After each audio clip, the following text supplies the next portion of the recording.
Most people can't concentrate because they've never been taught how to concentrate and they don't practice it. So if we don't learn to concentrate and we don't practice it, well, obviously you can't practice something you haven't learned, then how can you be good at it? And what we practice all the time is distraction. So the more you practice distraction, the better you become at it. And people are masters at distraction. People think technology is distracting. I've had so many people come up to me, hold their cell phones up to my face and go, these things are ruining our lives. And I go, no, these things are not ruining our life. This is a beautiful piece of technology.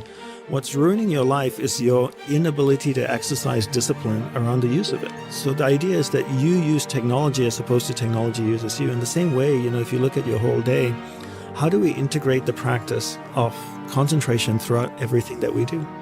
The one way I tell people to practice concentration is doing one thing at a time. So giving someone your undivided attention is a great way to practice concentration. Every time I speak with my wife, I give her my undivided attention.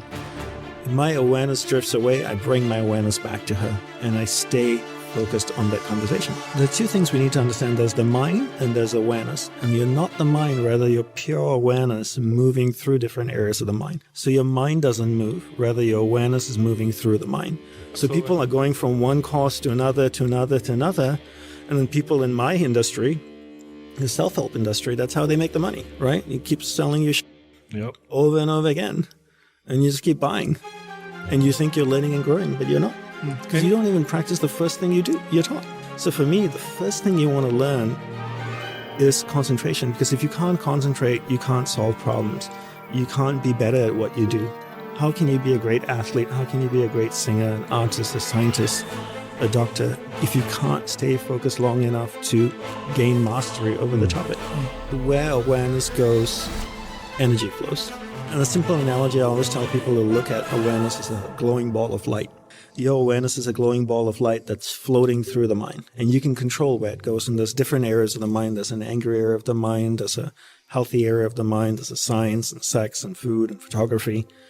And if your awareness is going to a particular area of the mind, that's where energy is flowing, because where awareness goes, energy flows. And energy is like water. Whatever I water will start to grow, right? So if I took a watering can and I watered a garden bed, would the weeds grow or the flowers grow? Both, right? Because water can't tell the difference. Energy works the same way. If I put energy to a particular area of my mind, it will start to grow. So if I want to develop a particular area of the mind, all I need to do is harness my awareness, take it to that area of the mind and hold it there long enough so there's enough energy going to that area and that area starts to get strengthened. And different people cultivate different areas of the mind. Some people are happy. They're always happy. They're always an optimist because that's where their awareness is going. And because awareness goes there, energy flows there, more energy is deposited there. More energy deposited there means more magnetic, which means it pulls awareness there much easier. The mind basically has no ability to tell what's good for you and what's not good for you. If the mind actually knew, we'd all be perfect.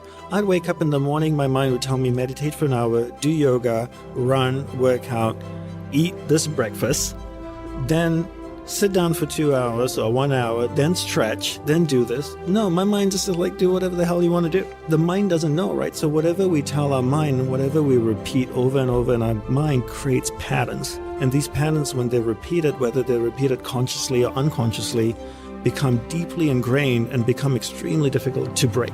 He said, learn to lean on your own spine. And in the monastery that I lived in, there were 27 monks. And in the 52 years he taught, he had 27 monks when he died. So it wasn't easy to get in. He was a tough teacher, a very loving, wise teacher, and it wasn't easy to stay in. But, the one thing he always said to us is that don't lean on me, because one day when I die, you're going to fall over. Learn to lean on your own spine. And I think in today's world, people lean on so many things, right?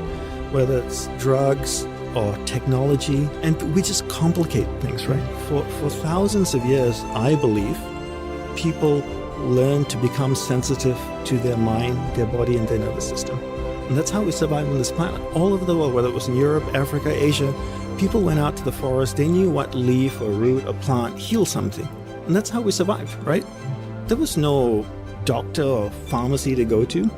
We understood our body. We knew how to connect with plants, with things. We were sensitive enough. And now, in today's world, we are the most amazing tool on the planet, our body and our mind. but yet we don't try to understand it ourselves. We need technology to tell us about our body. We need other things to tell us about our mind, right? Get to know your mind, get to know your body so that you can understand it. And we have the most amazing tool in the world, yet we turn to other things like technology and drugs and everything. Why? Just go within yourself and find out all answers are inside of you. So one common thing people say to me is, Dhanapani, if I meditate 5 minutes a day in the morning, will that help me concentrate? Two things here. One is meditation doesn't help you concentrate. This is a total false, erroneous belief. Concentration leads to meditation. You cannot meditate unless you can concentrate. So meditation doesn't help you concentrate. Second is, look at it this way. Your whole day is a preparation. At first, your rituals throughout the day is what supports you. Then you start meditation, right? You can't meditate for 5 minutes a day and then the rest of the day practice distraction. Don't lead a life that supports meditation. My guru had a beautiful saying, and he quite often would say that, most people can't meditate because they do not lead a life that supports the practice of meditation. One of the brilliant things about my teacher was that he proved to us and showed us that technology and material things are not bad. There's nothing wrong with TV.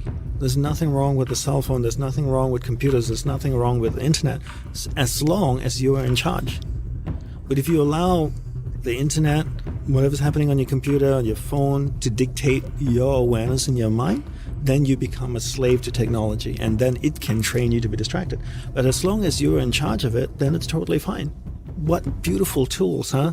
I can pick up my phone and FaceTime my mom in Australia. I can see her, I can talk to her, I can smile and laugh. Why is that a bad thing? But I need to be in charge of my phone, and I think in today's world, we allow everything on the phone, everything on the computer, on the internet, to dictate where our awareness is going, and therefore we become a slave to everyone and everything around us. Problems are not problems. They're subconscious patterns that need to be adjusted. And I love that saying, problems are not problems, they're subconscious patterns that need to be adjusted. And once you understand that, all you have to do is adjust patterns in your subconscious, and you can change so much in your life. Because so much of the patterns in there were either placed in there by you or your surroundings, your family, your school, what you watch on TV, what you listen to, your environment, programmed to subconscious. So if you can adjust those patterns to what you want, you solve the problem. I think at the end of the day, it's all about desire. How badly do you want it? And most people, to be honest with you, don't want it badly enough. And when my guru asked me, when I told him I wanted enlightenment or self-realization, he asked me, what are you willing to do for it? And I said, I'm willing to give up my life. So I was willing, in my early 20s, when all my friends were graduating from engineering school with me, they were going out and parties and shagging women and getting drunk and, earning money, buying a car, getting an apartment, traveling the world. I said no, because I wanted something more. Not that I didn't think those things were great. I wanted something more. And I think today, how many people really want to be concentrated? I would say there's so many incentives for concentrating, right? Benefits for concentration. Number one is that ultimately I would like to think that most people want to be happy. I think very few people wake up and say, I want to be miserable today. Most people want to be happy. How do you be happy? First, you become clear what you want in life. You identify your purpose in life. You identify who and what is important in your life. Your purpose defines your priorities. Once you identify who and what's important in your life, then when you're doing what you love, when you're spending time with the people that you love, how do you get the most out of it? So if you love going to the gym and working out for an hour, how do you get the most out of it? You get the most out of it by being able to be concentrated while you're doing that. So if I love spending time with my best friend, having a glass of wine with him and sitting with him for an hour and chatting gives me tons of joy, and that's a priority in my life. The only way I can get the most out of the experience is learning how to concentrate. If I can give him or her my undivided attention for an hour, I can get the most out of that experience. The byproduct of that is I feel happiness. Right? At the end of the day, if you really want to have a life that's a happy life, you really have to be clear who and what's important in your life. And in doing those things, you have to be fully present. And the only way to be fully present so that you can fully experience those experiences is to be able to be concentrated.